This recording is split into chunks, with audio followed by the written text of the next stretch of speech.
Hello everybody, this is Moses from ZAATAR Gardens, and this is episode 121 of Gardening Without Edits. I've been getting a lot of questions over a picture I showed of little moringa seedlings I'm growing, and I was surprised on the responses of, how are you growing this, Moses?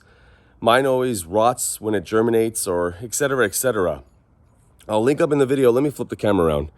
I'll link up in the video. There's Lulu hiding in the jungle. I'll link up in the video right now of my old moringa tree I had right over here. It was from India. I bought the seeds from India. I planted 1,000 seeds. I picked the best 10, just the best 10, because a lot of them didn't make it. And of those 10, one made it, and that was that tree. It lasted for about 4 or 5 years.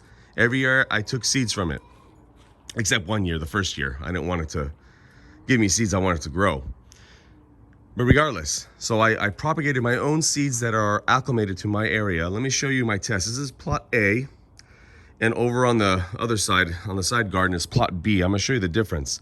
There's subplots in here as well. So you can see the center already, if you can notice. The center is a lot higher than the rest. You can see that? And the reason being, when I sowed these seeds in the ground, I gotta thin out a lot of this nutsedge, by the way.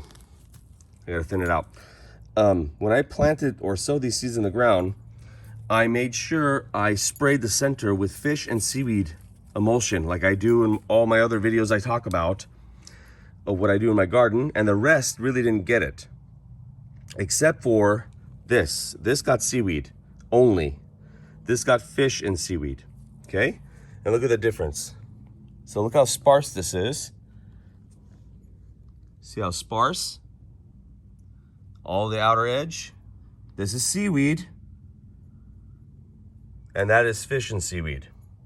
You can see how just like a mountain, or not a mountain, but like a forest compared to the rest. But the seaweed's a lot greener. That's kind of curious. Let me show you plot B now. This is a plot that I didn't do nothing with at all. I just planted the seeds, sowed the seeds, and just left it alone.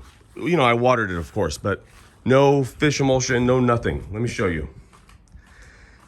So you can see there's a parsley, nice and dark green. Some parts are yellow, but nice dark green. So you can see you can still grow here. It's not bad soil. Let me show you the last surviving moringa.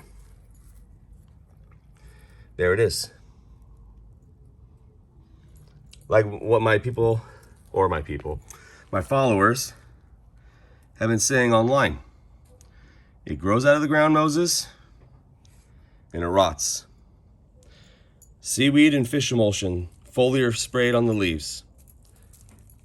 In sunset, or close, like this time right now, so you can see, not that bright. The sun's going down. Happy gardening, everybody. Bye.